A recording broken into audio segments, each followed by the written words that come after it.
Today is March 27th, 2016. I'm here with my grandfather. Could you please state your name?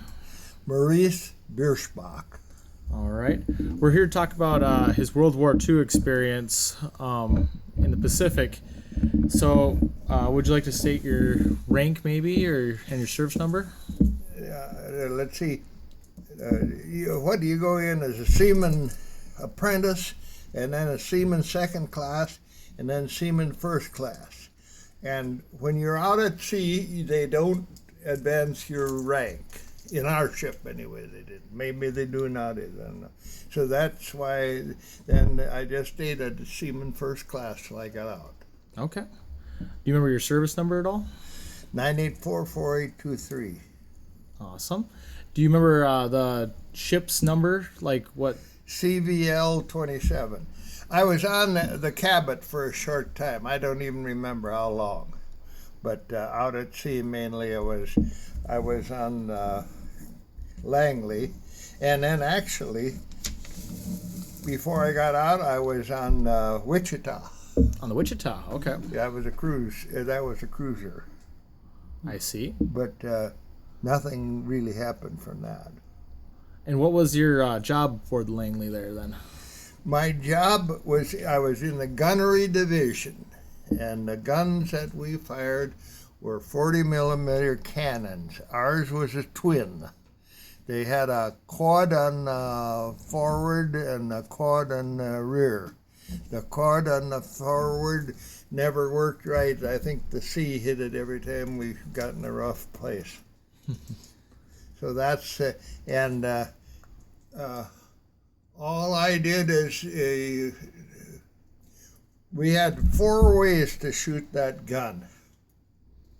One was to crank it around so it goes up and down and goes sideways. Second was to do it with a power stick.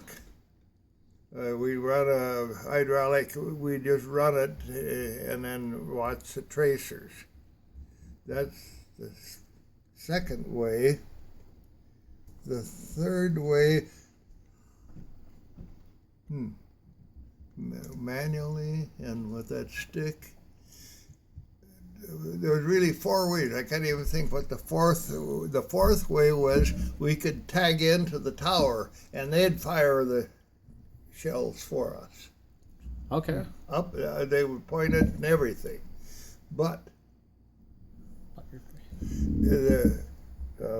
I guess what I was going to mention, that was all pretty nice. Okay, we're right here firing, and we come around, and then it would cut out while we went around the bridge. It wouldn't shoot, and then it'd start when it'd get around here. But that was the most effective way, because all the 40 millimeters and 50 calibers, if they were close, they all went like that. That was the most effective way. But where the shooting from guns from an aircraft carrier became obsolete because we were so inaccurate, because the ship was rocking and so forth. Right now, if you look at an aircraft carrier, there's no guns on it. The best defense for us was sending the planes off. Okay. How many planes did you about hold then? We held 34 planes. Okay. Did you talked about yesterday maybe having a escort along with you? Yeah, there was 2 large aircraft carriers and our medium aircraft carrier, and let's see. Then we had a escort. I think we had cruisers in there too. Boy, my mind, I can't remember. But anyway, there was a whole convoy of us, of ships. And we were right in the center. So as far as activity and stuff, we didn't have as much to do with it as the outside, you might say, and stuff. And we depended upon the planes for protection and stuff. Yeah. And another thing, you wonder why I don't know anything. We didn't know ever what was going on. We just did what we were told. I see. Yeah. Can you tell us a little bit about the carrier life? The life on the carrier?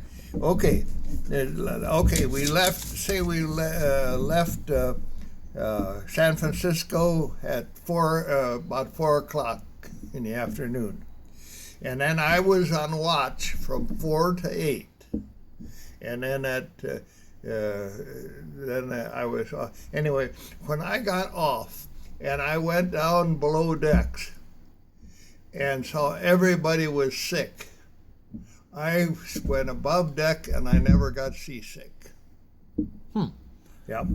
And then if I was on from 4 to 8 that afternoon, and then 4 in the morning, I was on again till 8 o'clock. The next shift that I went on was 8 to 12, 8 to 12 in the evening and 8 to 12 in the morning. And then the next shift was 12 to 4 in the morning and evening. And that's the way, and we were busy all the time. To think that I was on 8 out of 24 hours I was on watch. And when I wasn't on watch, then I was in charge of keeping the stuff up on the anchor windlass. That was where they dropped the anchor and stuff. I had nothing to do with dropping the anchor, but we had capstans that pulled the ropes in and out. I was in charge and helped with that. And also I was we had the catapult room. The catapult room is awful hard for me to vision. That was steam driven and was all lined with asbestos. And now, after we got out of the service, they tell how awful it was to be around asbestos, but I didn't get affected by it. But anyway, that was to keep up the area. Okay. So then you were to help firing the catapults then, or did you just maintain the room? No,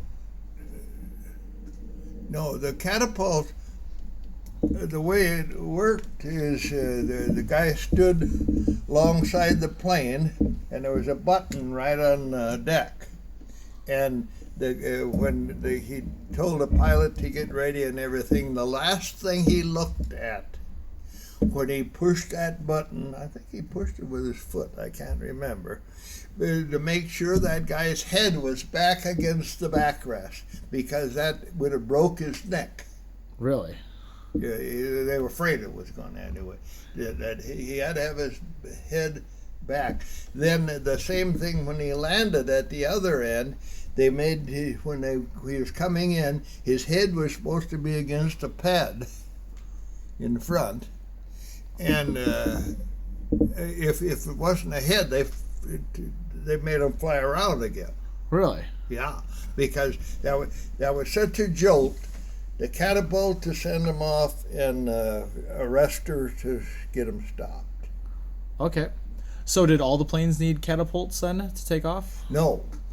And don't ask me how many. If there was 34 planes, I would guess that a third of them were catapulted off. And then the rest, there was enough.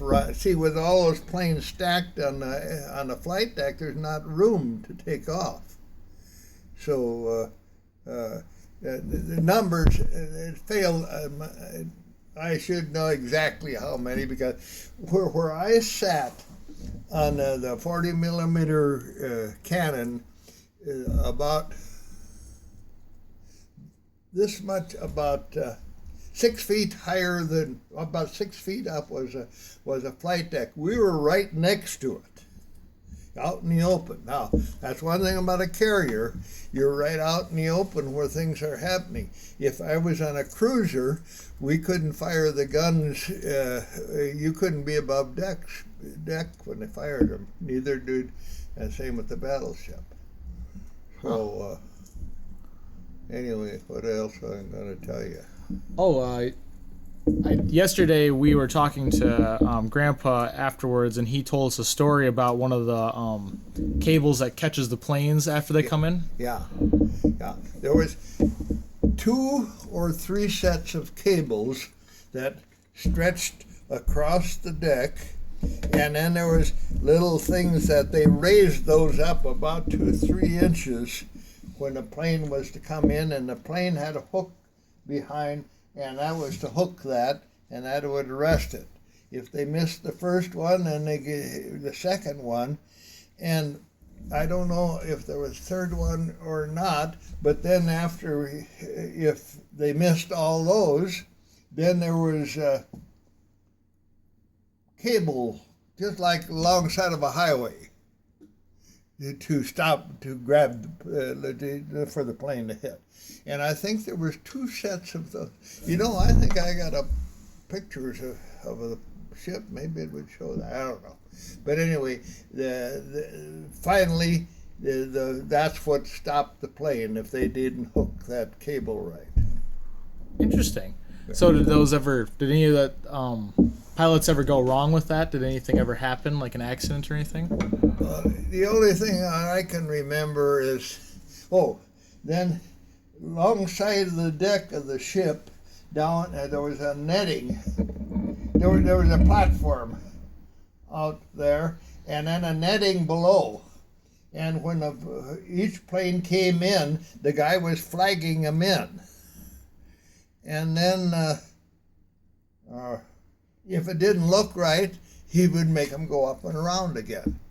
Can you imagine the pilot that never fired? The pilots that landed on our carrier had never landed on the carrier before. It was first time for everyone. Really?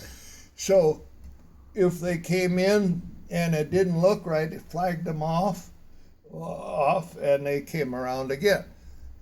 But can you imagine somebody, I think it was 3 times and out, I can't just remember, there was only so many times they could be flagged off because when they were coming in, they only had so much fuel left. So okay, I think what you're getting at now is the only one time that I got involved was when a plane came in and they flagged him off, and he took off like this, and he hooked one of these barriers like alongside of a highway cables. And that flopped him right over the side of the ship. And then that's all I saw of it till later in the day. I don't know, or maybe the day, I don't know. But anyway, then here came I think it was a cruiser alongside of our ship with him in the ship or on the ship, and let's see, then we were to get them back to the ship. So what we did is we shot like a clothesline over to that cruiser, and then I don't know if we shot another one back, but anyway, eventually we shot a rope, about a 1-inch rope, or they call it a little line, I guess, and they shot that across. Well, then that was tied to the cruiser, and on our side, we had the capstan, and I was in charge there. That capstan was turning all the time. So if the guy was on this cable, in a chair on a cable, then if he started to go down, we'd bring up the rope tighter, and you see these ships are up and down. So anyway, we got them safely aboard. And I just learned in the last year or two, they said that if a guy ever went through that, they wouldn't let him fly again. I think one of you guys heard that too. Mm-hmm. Yep, that's one of those things that they tell you, that if you ever eject from a plane, you probably will never fly again because it shortens your spine a little bit. Oh yeah, it's a catapulting of you out of that airplane seat. But can you imagine him? He went down with that plane. Then the first thing that he does is shoots off the canopy, and then he shoots himself up, and he's got a life jacket on. So. That's pretty intense. Did you ever get to talk to any of these pilots then? I don't think so. You know, we had very little to do with pilots. It was there was an aerial group, the guys that helped with the catapulting and the landing, and they were the air group, and we were the gunner group. Okay. So we really didn't have much, or I can't think of anything that we had to do with them. Okay. And then if we got hit Pearl Harbor or so, then maybe the air group could go on liberty, but maybe the gunner group couldn't. And that we were separate. Okay. So, what, just to kind of play off that, how was the, between officers and enlisted on the ship? Well, it's the same thing. The officers were by themselves, and we had, I would say, about 10 colored people on the ship, and they were in charge of feeding and taking care of the air group, of the officers. Well, all there were ship's officers, and then there was the pilots. They were officers. Now, I don't know how they rubbed each other. I don't know that. Okay. Just to, you mentioned something right there. So you said there was 10 colored folks that were in charge of, food and that kind of service? For the officers. Were they also actual, seamen as well? No. Nope, they just were kind of brought on as hired help, or? Orderlies. Okay, interesting. Was there any colored people that were on your ship that were serving as well? No. Nope. And when I went through boot camp, there wasn't a single colored guy. There were colored groups going through, but never in our. So they were kept separated then. Right. Interesting. So what were your feelings, I guess, coming towards the end of the war then? Well, I was happy. Can you imagine when I just told you of being on watch all that and doing your job? You're just tied down. You don't have any latitude. Now, like you mentioned the other day, we didn't visit with anybody on the ship hardly. We did sneak down, play pinochle down around the ammunition, but we weren't allowed to play cards. Really? No.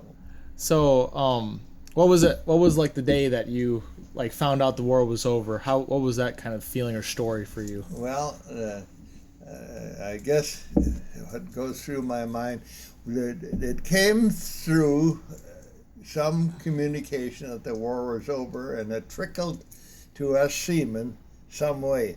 Well, we went up on the flight deck, and now I don't know how late in the day that was or anything, but we had the lights on, and we had the horns to the tractors, and we were celebrating, and pretty soon the captain came up there. He said, "Hush everything. How do you know that might be a rumor?" I won't forget that, and I just hushed it down. And then we never heard any more. Us as seamen, we didn't hear any more till we got back to Pearl Harbor. Okay. So, the seamen he's left out. So where were you then, I guess, in the Pacific before when you heard that? Or? Okay, we was headed north. I don't know how far from Japan. We had the whole convoy was going there. And in a day or two, we were to be in position to attack Japan. Oh, really? Now, don't ask me if a day or two or three. I have no idea, but that's where we were. So you guys would have seen some intense combat coming up then? Right. We had brand new planes, and the ship was in ship shape. Everything was ready to go. Had you guys seen any kind of combat before that at all? Like, Nope. have you ever seen Japanese planes flying around or anything? Now that's another thing. If you're on a carrier or on our carrier, right in the middle of the convoy, you're in the middle of everything. The edges is where you would see it. And if there was any chance that the Japanese planes were in the area, our planes would take off after them. So we never got real close. And our ship only got hit once with a dud bomb. So then you did see planes and fire at them with your guns? Well, I guess so. I can't remember. We fired for practice too, but I can't remember exactly what we shot at. Okay. But Well, very interesting. So just to go back to the end of the war, then did you leave the service right away, or what did you guys do after you guys were out of combat roles and stuff? well, first of all, I'll tell you, we went back to Pearl Harbor, Honolulu, and in a day or two, the ship took off with a bunch of sailors and soldiers that had been over there for a long time. And we got to stay on the island. And we slept, where I slept was where the guys worked at night and slept at day. So I could sleep all day and they'd never know the difference. Huh. And that went on for while that ship was going back and forth. Then the ship came back later to get us. But when, what was I going to say? My mind slipped there. Let's see, we got back there. Anyway, then so we got to eat. We had a chow card to eat, so we got to eat, and we could sleep, and we could go on the beaches. We were on our own until some guys from our group got in trouble downtown, and then they rounded us up, and well, I was on the assignment to take care of the officers' club. There was probably 4 or 5 of us to take care of the officers' club, and they got rid of us because we were consuming quite a bit of their stuff. I can't remember how that all turned out, but anyway, that's about. I can't think. It just seemed to me that they rounded us up to do some warehouse work and stuff like that, and then finally the ship came back, and the ship then, when it came back, we got aboard. And we went down through the Panama Canal and up to Philadelphia. And then our ship was, the hangar deck has got a steel deck. That's below the flight deck and the hangar deck. There's 2 elevators, one fore and one aft, to get the planes up and down. But they put 1,200 bunks, 6 high. I don't know if I got a picture of that someplace or not, that they were welded to the deck. And then we loaded Italians that were prisoners over here. We loaded them up and took over to Naples, Italy. And then we loaded up Americans and brought them back, and we did that twice. And I think we must have got in a storm the second time over. Not the first time, it must have went pretty good, but the second time we got in a storm in North Atlantic, and our ship stayed and faced into the storm for I think about 3 days. And while we were before we got anyway, there's rolling fins on the side of the ship to keep it, because they're so an aircraft carrier is so top heavy. Anyway, we lost one of those, and we run short. The second trip is where we run into trouble because we ran out of food, and that was about it. Anyway, we got back safely. So during that storm, previously you had kind of mentioned that all the soldiers that were sick on board. Is that correct? While we were going across, I don't know when this happened, on which trip or anything, but we had rolling doors on the side, like an overhead garage door. And one of those broke loose and was falling down, and we couldn't get one guy off those bunks to help us. We had to go below decks to get help. And let's see, what was I going to mention about that? Oh, on the side of each bunk was one 1 gallon pail tied to the chain there, for them to puke, I guess. Well, that's pretty interesting. Yeah. So did you get to talk to the Italians then, or what was the? Oh yeah. What was it like with the Italians on the ship? And they were nice. They were nice. Oh yeah. And I think we visited with them, but I can't tell you whether they could all speak English. I can't. I don't know, but they were nice. They were damn glad we were taking them home. I'll tell you that. Yeah, I was gonna say, I bet. Yeah. Yeah. There were no trouble whatsoever. So did you get to see anything of Italy then, or? Oh, we were just into Naples. And then at that time, when you got into Naples, we went down Main Street, and a block off of Main Street was out of bounds. You were not supposed to get this out of bounds area. They wanted to contain you, but we did get out of bounds and look around a little bit, and just about got in a lot of trouble.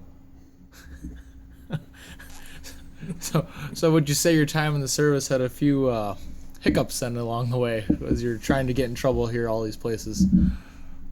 What about? Never mind. I was gonna say. So to jump back a little bit farther, I was kind of interested still about how you mentioned that the colored group was still separated from you guys in the Navy. So did colored people have their own ships then in the Navy? Run that past me. Did colored groups go on their own ships? There was no colored complement to any American ship during World War II. Really? Okay, so and see, we didn't have any ground forces. I can't answer that. Okay. But I don't know of any because I visited different ships. I saw the people on there, and I knew the people. Okay, very interesting. I guess did you get to meet any other people then while the war was kind of concluding? Was there Germans around, or was there any English people? Was there any other like forces that you guys got to meet or anything like that while you were still? No. Nope. Okay. And like I say, we didn't visit with a lot of people on the ship. When I tell you, when we were on watch all that time, we were pretty confined.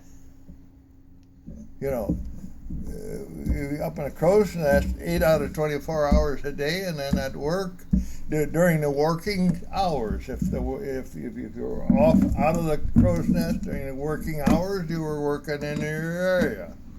Very interesting. So how long then were you in the service for? I was in the service for 5.5 years in the Naval Reserve, but I was only active duty about 1.5 years. Okay. And how'd you get out of the service then after 1.5 years?